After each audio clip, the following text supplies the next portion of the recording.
السلام علیکم ورحمۃ اللہ وبرکاتہ۔ محرم کے مہینے میں شادی کرنا حرام اور جرم ہے۔ جو محرم کے مہینے میں شادی کرے گا اور اس شادی سے اس نکاح سے اگر محرم کے مہینے میں حمل ہو جاتا ہے تو اس سے جو بچہ پیدا ہوگا وہ ہجڑا ہوگا۔ ہجڑا اس بچے کو کہتے ہیں جو نہ تو مرد ہوتا ہے نہ ہی عورت ہوتا ہے۔ تو یہ بات جو کہی جاتی ہے، ہم اس بات کو دیکھیں گے کہ اللہ کے نبی نے اگر محرم میں شادی نہیں کی تو ہمیں بھی نہیں کرنی چاہیے۔ اہل بیت جو ہیں واقعہ کربلا سے پہلے یا واقعہ کربلا ہونے کے بعد اگر انہوں نے شادی نہیں کی محرم کے مہینے میں تو ہمیں بھی نہیں کرنی چاہیے، اور اگر محرم کے مہینے میں اہل بیت نے شادی کی ہے تو پھر انشاءاللہ یہ دو تین چیزیں ہم آج کی ویڈیو میں اس کا ذکر کریں گے۔ یہ جو پہلے بات میں نے آپ کو سامنے بیان کی ہے کہ محرم کا مہینہ شروع ہوتے ایک بات جو عام ہو جاتی ہے کہ محرم کے مہینے میں نکاح کرنا حرام اور جرم ہے۔ جو کوئی محرم کے مہینے میں نکاح کرے گا، شادی کرے گا، اگر اس نکاح سے محرم کے مہینے کے اندر ہی حمل ہو گیا تو بچہ ہجڑا پیدا ہوگا۔ تو آئیے ہم سب سے پہلے رسول اللہ صلی اللہ علیہ وآلہ وسلم کی زندگی آپ کے سامنے رکھتے ہیں، کیونکہ امام الانبیاء، امام المرسلین، امام المجاہدین حسنین کریمین کے نانا جان کی زندگی لقد کان لکم فی رسول اللہ اسوۃ حسنہ ایک آئیڈیل ہیں۔ نبی پاک ہمارے لیے ایک نمونہ ہے۔ نبی پاک کی زندگی کا ہر کام ہمارے لیے شریعت ہے، قانون ہے۔ تو نبی پاک صلی اللہ علیہ وآلہ وسلم نے اپنی زندگی میں سب سے پہلا جو نکاح کیا سیدہ خدیجہ الکبریٰ رضی اللہ تعالی عنہا سے کیا، اور محرم کے مہینے میں کیا۔ اب میں آپ کے سامنے وہ روایت پیش کر دیتا ہوں۔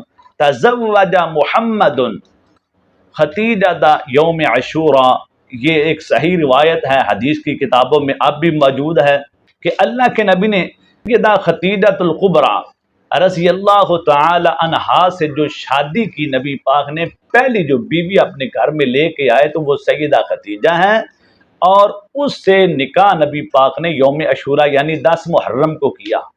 یہ کون نبی ہے جس کے اوپر شریعت نازل ہوتی رہی؟ یہ کون نبی ہے جس نے حسین رضی اللہ تعالی عنہ کی شہادت کی، اپنی زندگی میں پیشین گوئی کی؟ تو نبی علیہ الصلوۃ والسلام نے محرم کے مہینے میں سیدہ خدیجہ سے شادی کی۔ اور دوسری بات، جو حسنین کریمین کی اماں ہیں، جو نبی پاک کی لخت جگر ہے، سیدہ فاطمہ الزہرا رضی اللہ تعالی عنہ، ان کا نکاح حضرت علی رضی اللہ تعالی عنہ سے جو ہوا ہے وہ کس مہینے میں ہوا ہے؟ وہ بھی محرم کے مہینے میں ہوا ہے۔ مؤرخین کا، تمام مؤرخین کا اس بات کے اوپر اتفاق ہے کہ حضرت علی کرم اللہ وجہ، سیدہ فاطمہ رضی اللہ تعالی عنہا کی جو شادی یا جو نکاح ہوا ہے یہ محرم کے مہینے میں ہے۔ مولانا محمد ادریس کاندھلوی رحمہ اللہ نے سیرت مصطفیٰ جو 3 جلدوں میں لکھی ہے اس میں انہوں نے ذکر کیا ہے کہ سیدہ فاطمہ اور حضرت علی رضی اللہ تعالی عنہ کا نکاح جو ہوا وہ محرم میں ہوا۔ تو اب جو حسنین کریمین کی والدہ ہیں، والد ہیں، ان کی جو شادی ہو رہی ہے، ان کا جو نکاح ہو رہا ہے وہ محرم کے مہینے میں ہو رہا ہے۔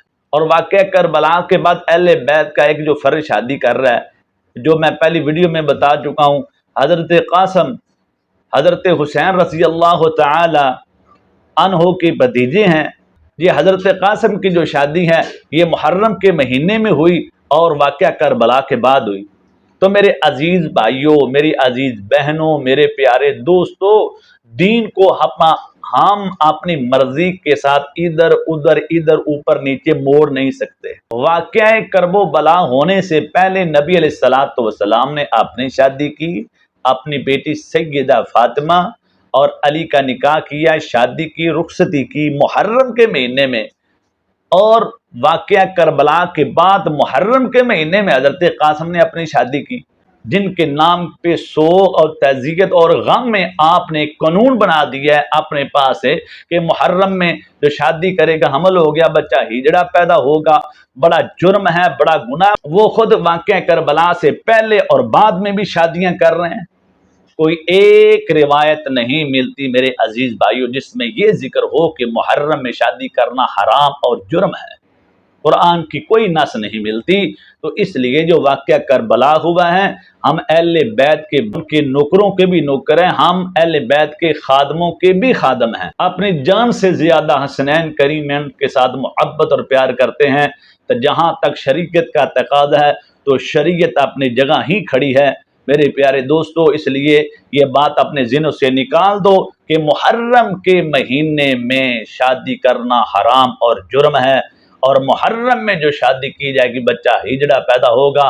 اگر ایسا تھا تو محرم کے مہینے میں رسول اللہ صلی اللہ علیہ وآلہ وسلم نے سیدہ خدیجہ الکبریٰ سے شادی کی تو سیدہ فاطمہ رضی اللہ تعالی عنہا تو بالکل تندرست پیدا ہوئی۔ اگر محرم میں شادی کرنا گناہ اور جرم ہے، اور شادی کرنے کی وجہ سے محرم میں اگر حمل ہو جائے، بچہ ہجڑا پیدا ہوتا ہے، تو سیدہ فاطمہ رضی اللہ تعالی عنہا جو ہیں، ان کی شادی محرم میں ہوئی اور حسنین کریمین پیدا ہوئے، ان کو تو کوئی مسئلہ نہیں بنا۔ اور واقعہ کربلا کے بعد محرم کے مہینے میں قاسم نے شادی کی اور قاسم سے جو بچے پیدا ہوئے ان کو تو کوئی مسئلہ نہیں بنا۔ اہل علم کے قریب بیٹھیں جن کے پاس اللہ نے علم دیا ہے، وہ آپ کو دین سکھائیں گے کہ اہل بیت کا دین کون سا ہے۔ تو میں امید کرتا ہوں کہ انشاءاللہ یہ نبی پاک کی جو سنت ہے، محرم میں حضور نے شادی کی، سیدہ فاطمہ اور سیدنا علی المرتضیٰ کی شادی محرم میں کی، اور محرم نے جناب قاسم نے شادی کی، یہ اہل بیت کی سنت ہے۔ محرم میں شادی کرنا رسول اللہ کی سنت ہے۔ تو میرے پیارے دوستو، اس سنت کو زندہ کرو۔ یہ میرے حضور کی سنت لوگوں نے محرم میں اس کو مردہ کر دیا ہے۔ میرے مولا اس دنیا میں ایسے لوگ پیدا کر دے جو اس سنت کو زندہ کریں۔ میں امید کرتا ہوں کہ آج کا میرا یہ پیغام آپ زیادہ سے زیادہ لوگوں تک شیئر کریں گے، پہنچائیں گے۔ ہو سکتا ہے ایک شیئر کرنے سے لوگوں کے معاملات ٹھیک ہو جائیں، ان کو دین کی سمجھ آ جائے، آپ اور میرے لیے ذریعہ نجات بن جائیں۔ اس لیے آپ چاہتے ہیں کہ اس طرح کی ویڈیو میں آپ کے لیے لے کے آتا رہوں، تو پھر آپ کو ویڈیو کو لائک، چینل کو سبسکرائب اور بیل آئیکن پہ کر دیں تاکہ میں کوئی بھی اس طرح کی ویڈیو لے کے آؤں تو آپ تک بآسانی پہنچ سکے۔ اپنا بہت سارا خیال رکھیے گا، اپنی نیک دعاؤں میں مجھے یاد رکھیے گا۔ السلام علیکم۔